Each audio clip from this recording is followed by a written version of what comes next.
Hello everyone. आज हम आपको पिछले वीडियो से आगे कुछ नए प्रकार के सेंटेंस एक्टिव से पैसिव में कैसे चेंज किए जाते हैं उनके बारे में बताने जा रहे हैं। तो सबसे पहले देखिए प्रेजेंट टेंस। प्रेजेंट टेंस में एक्टिव का सेंटेंस है राम टीचेज यू इंग्लिश। तो सबसे पहले ये जानना जरूरी है कि ये सेंटेंस कौन से टेंस का है। ये प्रेजेंट इंडेफिनिट का सेंटेंस है। तो हमको जानना चाहिए कि प्रेजेंट इंडेफिनिट में एक्टिव वॉइस मुख्य क्रिया जो होती है यानी मेन वर्ब जो होती है उसमें थर्ड पर्सन सिंगुलर नंबर के साथ वर्ब की फर्स्ट फॉर्म में एस या ईएस आता है। तो आगे देखिए, इसमें ये इनडायरेक्ट ऑब्जेक्ट है, ये डायरेक्ट ऑब्जेक्ट है।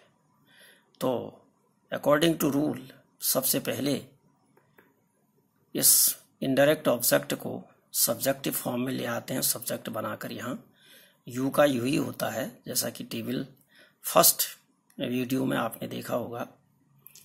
उसके बाद क्या करते हैं, देखिए प्रेजेंट इंडेफिनिट में जो एक्सिलरी वर्ब होती है वो इज एम आर आती है। इसको याद रखना पड़ेगा आपको, इज एम आर। तो अकॉर्डिंग टू सब्जेक्ट यहाँ पर आर आएगा, यू के साथ इज नहीं आता है, एम भी नहीं आता है और आर आएगा। तो उसके बाद मेन वर्ब की थर्ड फॉर्म लगा देते हैं। टीचेस का टॉट बन गया, ये मेन वर्ब की थर्ड फॉर्म है। टीच, टॉट, टॉट और टीचिंग होता है, चारों फॉर्म इसकी। उसके बाद डायरेक्ट ऑब्जेक्ट को वैसा ही लिख देते हैं मेन वर्ब की थर्ड फॉर्म के बाद, फिर बाई लगा करके सब्जेक्ट को च्यों का त्यों लिख देते हैं, क्योंकि यहाँ पर थर्ड पर्सन सिंगुलर नंबर है ये राम। कोई भी नाम या वस्तु थर्ड पर्सन सिंगुलर नंबर में गिनी जाती है। अगर एक है तो उसको ज्यों का त्यों जो सब्जेक्ट में लिखा जा रहता है वही ऑब्जेक्ट में भी उतार देते हैं। तो सेंटेंस बन गया बच्चों, you are taught English by Ram. Active में था Ram teaches you English, Ram तुम्हें अंग्रेजी पढ़ाता है। तो यहां पर हो गया तुम राम के द्वारा अंग्रेजी पढ़ाए जाते हो या राम के द्वारा तुम्हें अंग्रेजी पढ़ाई जाती, एक ही बात है। दूसरा सेंटेंस है यहां पर एक्टिव। एक्टिव में जो सेंटेंस है Ram does not teach you English, ये नेगेटिव का सेंटेंस है या अफर्मेटिव था। तो नेगेटिव सेंटेंस में क्या करते हैं, देखिए नियम वही लगेगा। इनडायरेक्ट ऑब्जेक्ट को सबसे पहले यहां पर ले आते हैं सब्जेक्ट बनाकर, उसका सब्जेक्टिव फॉर्म यू का यू ही होता है। उसके बाद जो एक्सिलरी वर्ब है इज एम आर में से एक लगाते हैं, यू के साथ आर आएगा। उसके बाद नॉट लगा दिया जाता है। ऑक्सिलरी वर्ब के बाद नॉट लगाते हैं और नॉट के बाद वर्ब की मेन वर्ब की थर्ड फॉर्म लगाई जाती है। टीच का टॉट बन गया, देखो मेन वर्ब की थर्ड फॉर्म। उसके बाद डायरेक्ट ऑब्जेक्ट को ऐसा ही लिख देते हैं इंग्लिश, यहाँ पर डायरेक्ट ऑब्जेक्ट है और बाई लगा करके जो सब्जेक्ट है यहाँ ऑब्जेक्ट में लिख देते हैं उसका ऑब्जेक्ट बनाकर। तो राम का ऑब्जेक्ट भी और राम ही होता है। तो सेंटेंस क्या बन गया, देखिए Ram does not teach you English active में था, राम तुमको इंग्लिश नहीं पढ़ाता है। तो पैसिव में बन गया राम के द्वारा तुमको अंग्रेजी नहीं पढ़ाई जाती। अब आगे देखिए इंटरोगेटिव सेंटेंस है, इसका एक्टिव है इंटरोगेटिव में। Does Ram teach you English, ये इंटरोगेटिव जो है ऑक्सिलरी वर्ब से शुरू होकर बनाया गया है। तो ऑक्सिलरी वर्ब जितने भी होते हैं अगर वो सबसे पहले ला दिए जाते हैं और उसके बाद सब्जेक्ट आता है, फिर मेन वर्ब की फर्स्ट फॉर्म यहाँ पर लिखी जाती है और फिर इनडायरेक्ट ऑब्जेक्ट डायरेक्ट ऑब्जेक्ट, तो ये इंटरोगेटिव सेंटेंस बनता है। तो does Ram teach you English, क्या राम तुम्हें अंग्रेजी पढ़ाता है। तो इसका पैसिव बनाने के लिए थोड़ा समझना पड़ेगा, इसको ध्यान दीजिए। क्या करते हैं, सबसे पहले इसमें जो ऑक्सिलरी वर्ब है इज एम आर में से जो यहाँ इनडायरेक्ट ऑब्जेक्ट के साथ आना है।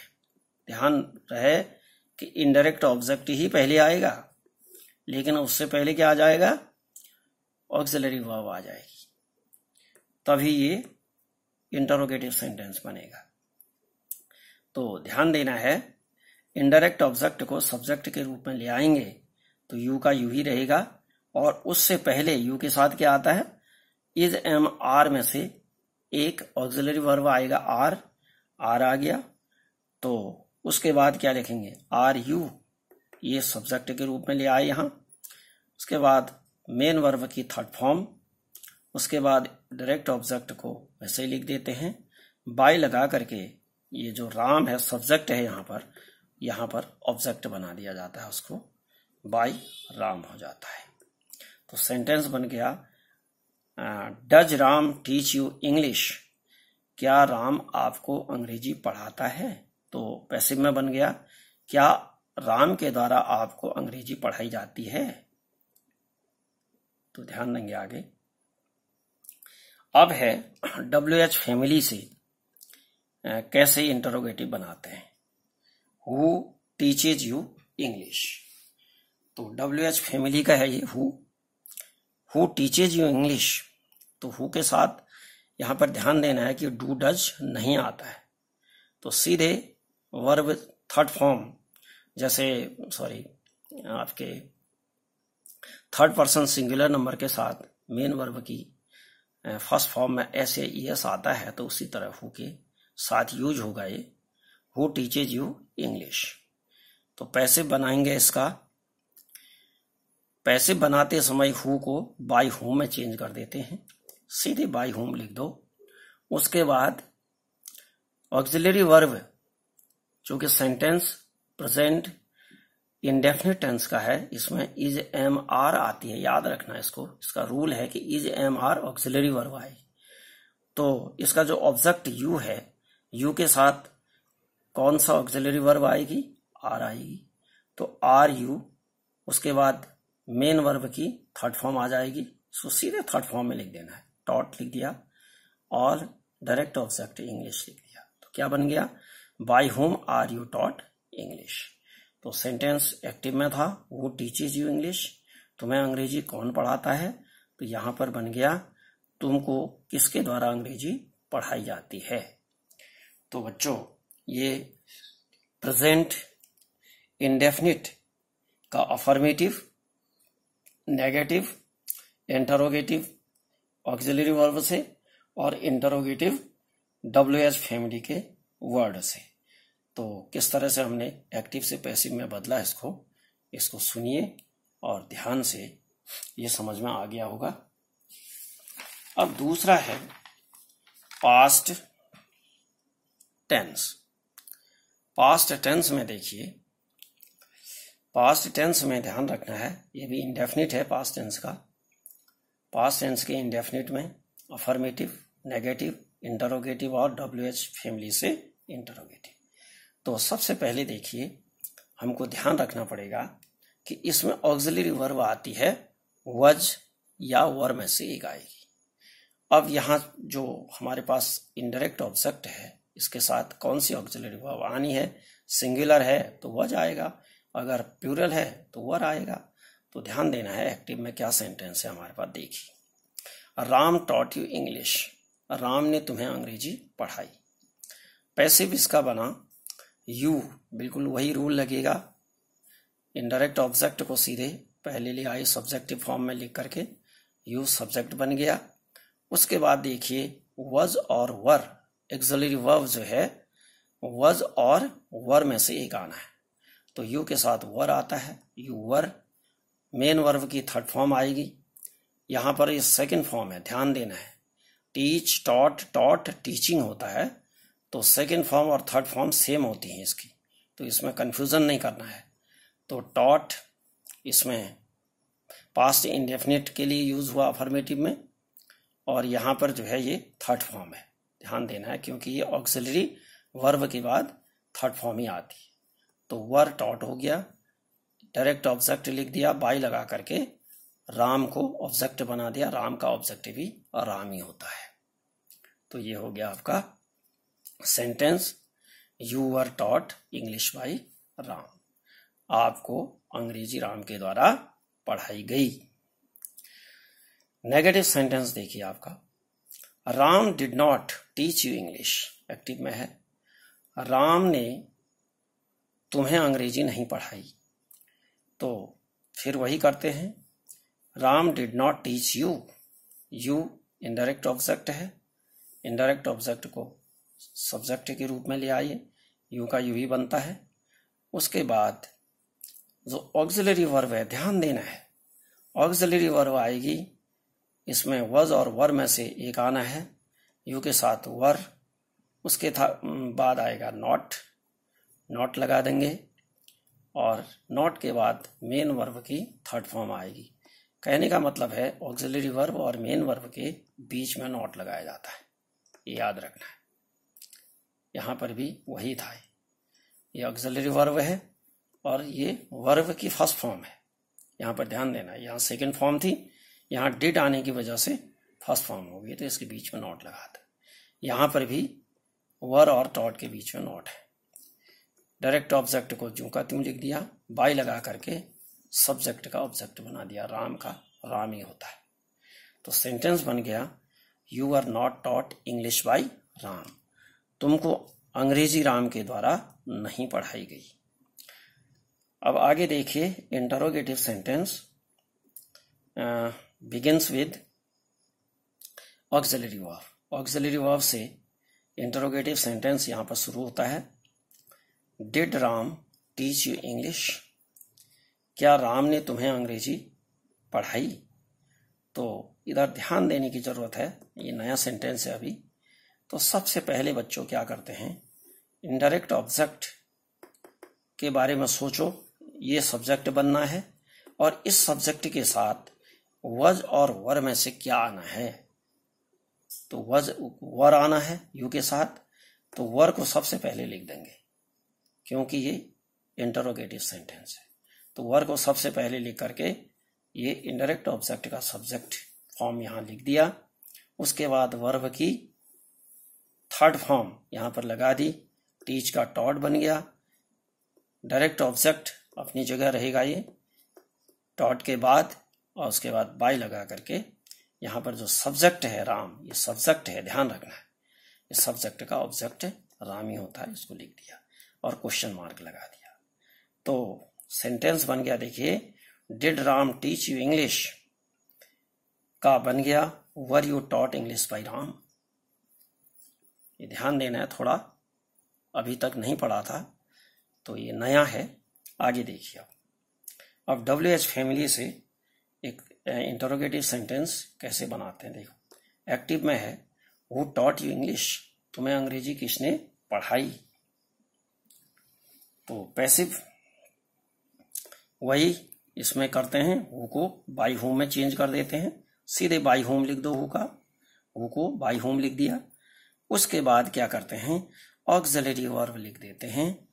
इसके अनुसार जो ऑब्जेक्ट है, ऑब्जेक्ट यहाँ पर यू है, तो इसके साथ जो ऑक्सिलरी वर्ब आनी है, अगर इसको सब्जेक्ट बनाएंगे तो यू ही बनेगा, यू के साथ ऑक्सिलरी वर्ब वर आता है, तो वर लिख दिया, तब जाके सब्जेक्ट लिखते हैं, ये ध्यान रखना है। बाय होम के बाद ऑक्सिलरी वर्ब, ऑक्सिलरी वर्ब के बाद ये आ गया आपका, ये ऑब्जेक्ट सब्जेक्ट बनाकर ले आए, सब्जेक्ट आ गया। उसके बाद मेन वर्ब की थर्ड फॉर्म आ गई और यहाँ पर डायरेक्ट ऑब्जेक्ट इंग्लिश आ गया।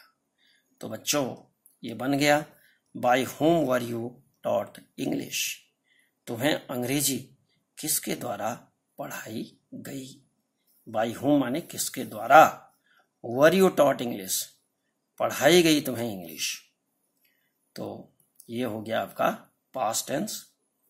तो मैं आशा करता हूं कि आपको समझ में आ गया होगा। अब है लास्ट फ्यूचर, फ्यूचर टेंस देखिए, फ्यूचर इंडेफिनिट। फ्यूचर इंडेफिनिट में सबसे पहला सेंटेंस है अफर्मेटिव का, अफर्मेटिव सेंटेंस है। एक्टिव में Ram will teach you English, तो इसका पैसिव बनाते समय वही रूल वही लगेगा। इनडायरेक्ट ऑब्जेक्ट यू सब्जेक्ट बना करके ले आते हैं, यू का यू ही बनता है। यू के साथ जो ऑक्सिलरी वर्ब है, ध्यान रखना है यहाँ पर फ्यूचर इंडेफिनिट में विल बी और शैल बी आते हैं, या तो विल बी आएगा या शैल बी आएगा।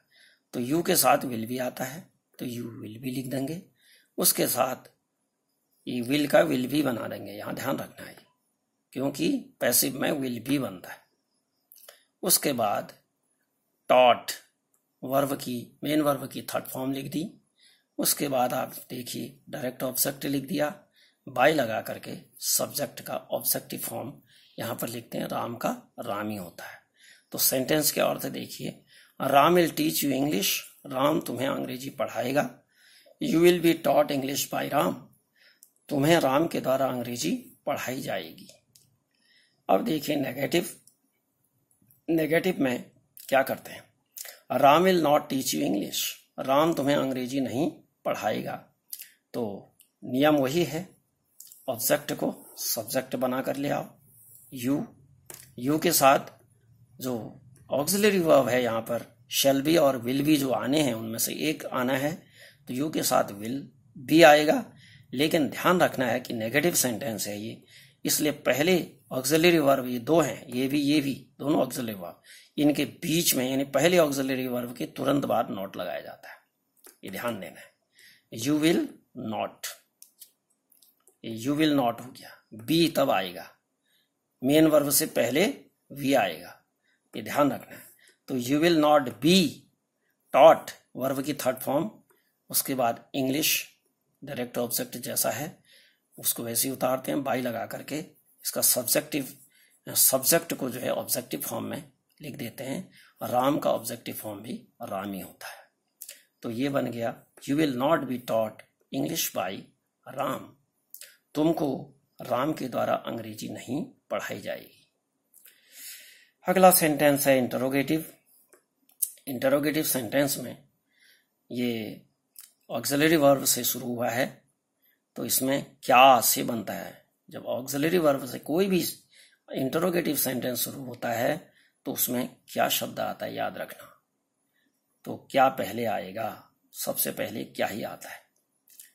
तो will Ram teach you English, क्या राम तुम्हें अंग्रेजी पढ़ाएगा, क्या राम तुम्हें अंग्रेजी पढ़ाएगा, ये देखो विल टीच पढ़ाएगा। तो ध्यान देंगे सबसे पहले ऑब्जेक्ट इनडायरेक्ट ऑब्जेक्ट देखते हैं, इस इनडायरेक्ट ऑब्जेक्ट को हम सब्जेक्ट के रूप में ले आएंगे, हम लाए ये देखो, लेकिन ध्यान रखना है कि ये इंटरोगेटिव सेंटेंस है और विल या शेल सबसे पहले आ जाता है, तो यू से पहले विल आएगा, ये ध्यान रखना है। विल बी और शेल भी आना है इसमें, तो विल भी आएगा, यू से पहले विल भी आएगा, लेकिन विल भी एक साथ नहीं आएगा, पहले ऑक्सिलरी वर्ब के तुरंत बाद सब्जेक्ट आता है, ये ध्यान रखना है। तो विल यू होगा तब भी आएगा, इसके बीच में यू हमने बीच में जो है इसकी एंट्री कराई है, ध्यान रखना है। विल और बी के बीच में यू की एंट्री हुई है। और उसके बाद देखिए बी के बाद मेन वर्ब की थर्ड फॉर्म, और मेन वर्ब की थर्ड फॉर्म के बाद जो है डायरेक्ट ऑब्जेक्ट, फिर बाय लगा करके इसका ये जो सब्जेक्ट है राम का ऑब्जेक्टिव फॉर्म राम लिख दिया। तो क्या बन गया देखिए, will you be taught English by Ram, क्या तुमको राम के द्वारा अंग्रेजी पढ़ाई जाएगी। तो समझ में आ गया होगा ये। फिर देखिए अब आगे WH फैमिली यानी हु से एक सेंटेंस बनाया है इंटरोगेटिव, तो who will teach you English. कभी भी देखिए जब भी इंटरोगेटिव वर्ड आता है, इंटरोगेटिव वर्ड कहलाते हैं WH फैमिली के जितने भी है, तो इंटरोगेटिव वर्ड जो है इसके तुरंत बाद ऑक्सिलरी वर्ब आती है, तभी ये इंटरोगेटिव सेंटेंस बनता है। अदरवाइज ये फिर ये हु का अर्थ जो हो जाएगा। अभी इसको समझाएंगे आगे क्लॉजेज में। तो देखिए who will teach you English, तुमको अंग्रेजी कौन पढ़ाएगा, तुम्हें कौन अंग्रेजी पढ़ाएगा। तो क्या करते हैं, देखिए हु को बाय होम लिख देते हैं, सीधे सीधे हु को बाय होम लिख दिया। उसके बाद देखिए जैसा कि मैंने कहा था कि इंटरोगेटिव सेंटेंस है तो ऑक्सिलरी वर्ब तुरंत बाद आती है इसकी, तो विल आ जाएगा। उसके बाद देखो बच्चों सब्जेक्ट आएगा, सब्जेक्ट के बाद तब भी आएगा। देखो वैसे तो विल भी साथ में आता है देखो, लेकिन विल और बी के बीच में किसकी एंट्री कराएंगे, सब्जेक्ट की एंट्री कराएंगे। ये जो ऑब्जेक्ट था, ऑब्जेक्ट को सब्जेक्ट बनाकर ले आए हम यू, ये ध्यान रखना है। तब आएगा यहाँ पर सब्जेक्ट। क्या क्या आया देखिए, बाय होम के बाद ऑक्सिलरी वर्ब, ऑक्सिलरी वर्ब के बाद तब सब्जेक्ट आता है। सब्जेक्ट के बाद जब बी आएगा तो बी के बाद फिर मेन वर्ब की थर्ड फॉर्म आएगी और ये बनेगा फिर लास्ट में डायरेक्ट ऑब्जेक्ट लिख दिया, क्वेश्चन मार्क लगा दिया, तो ये आ जाएगा आपका by whom will you be taught English, तुम्हें अंग्रेजी किसके द्वारा पढ़ाई जाएगी। यहां पर था तुम्हें कौन अंग्रेजी पढ़ाएगा। तो समझ में आ गया होगा। ये सेंटेंस फिर से देख लीजिए, ये दोनों सेंटेंस एक बार और समझा देते हैं। Will Ram teach you English, तो इसमें कोई घबराने की बात नहीं है, इंटरोगेटिव सेंटेंस है, इसलिए सबसे पहले क्या से शुरू होने वाला है, तो ऑक्सिलरी वर्ब सबसे पहले विल आएगा, क्योंकि यहाँ पर ऑब्जेक्ट जो है यू है, यू को सब्जेक्ट बनाएंगे तो यू ही रहेगा। और हमको ये ध्यान देना है कि यू सब्जेक्ट के साथ क्या आएगा, ऑक्सिलरी विल आएगा, तो विल को पहले लिख करके तब सब्जेक्ट लिखेंगे। वैसे नियमानुसार क्या होना चाहिए, पहले सब्जेक्ट होना चाहिए, लेकिन इंटरोगेटिव सेंटेंस है और ऑक्सिलरी वर्ब से शुरू है, इसलिए ऑक्सिलरी वर्ब ही पैसिव में भी सबसे पहले आएगी, उसके बाद सब्जेक्ट आएगी, फिर लगाएंगे बी, क्योंकि फ्यूचर इंडेफिनिट में विल बी या शैल बी आना है, तो विल यू बी, उसके बाद मेन वर्ब की थर्ड फॉर्म, फिर इंग्लिश बाय राम। तो उसी तरह अगला भी देखो, who will teach you English, इसमें भी वही करेंगे। यू जो है ऑब्जेक्टिव फॉर्म है, ऑब्जेक्ट है, ऑब्जेक्ट को सब्जेक्टिव फॉर्म यानी सब्जेक्ट बनाकर ले आएंगे, यू का यू ही होता है। उससे पहले हमने क्या लगाया देखो, हु को बाय हु में चेंज कर देते हैं सीधे, ये याद रखना है। उसके बाद ऑक्सिलरी वर्ब विल आएगी, तब सब्जेक्ट आया, ये देखो यू, ये ऑब्जेक्ट का सब्जेक्ट है, देखो इस ऑब्जेक्ट को हमने सब्जेक्ट बनाया यहाँ पर। ये जो यहाँ पर जो है ये WH फैमिली का इंटरोगेटिव वर्ड है, ये ऑक्सिलरी वर्ब है और ये मेन वर्ब की फर्स्ट फॉर्म है, यानी क्वेश्चन बनाना है, हमने यहाँ पर क्वेश्चन बनाया देखो। तो ये सब्जेक्ट आ गया, फिर बी आ गया, देखो विल बी, ये देखो विल बी के बीच में यू की एंट्री कराई है। वैसे विल बी या शेल बी एक साथ आता है, रूल है वो कि विल बी या शेल बी आएगा, लेकिन बीच में सब्जेक्ट की एंट्री कराई जाती है, ध्यान रखना है। यहाँ पर भी देखो बी, सब्जेक्ट और मेन वर्ब के बीच में बी आया, देखो यहाँ पर भी सब्जेक्ट और मेन वर्ब के बीच में बी, याद ये समझ लो दोनों विल बी के बीच में यू की एंट्री आ गई। तो ये टॉट हो गया और डायरेक्ट ऑब्जेक्ट क्वेश्चन मार्क हो गया। तो ये सेंटेंस जो है हमने प्रेजेंट इंडेफिनिट के 4, पास्ट इंडेफिनिट के भी 4 और फ्यूचर इंडेफिनिट के चारों, अफर्मेटिव, नेगेटिव, इंटरोगेटिव और इंटरोगेटिव नेगेटिव, और WH फैमिली से और ऑक्सिलरी वर्ब से ये बना दिए हैं। तो मैं आशा करता हूँ कि आपको ये समझ में आया होगा। इसको बार बार देखिए, इंग्लिश या हिंदी या संस्कृत, कोई भी भाषा, फ्रेंच हो, जर्मन हो, कोई भी लैंग्वेज जो है आपको बोलने से, अभ्यास करने से आती है समझ में। जब ये सेंटेंस आप बार बार बोलेंगे तो आपके जुबान में जो है ये बैठ जाएंगे और एक फ्लो आपका बनेगा। ये तो एक रूल बताया मैंने कि सबसे पहले जब शुरुआत करते हैं तो बिना रूल के नहीं बन सकता है वो, क्योंकि रटने से जो है ये समझ में नहीं आएंगे। तो रूल समझ में आ गया तो इसके बाद आप इनको बार बार जब पढ़ेंगे तो आपकी समझ में बहुत क्लियर हो जाएगा। इसी के साथ आप सबको धन्यवाद।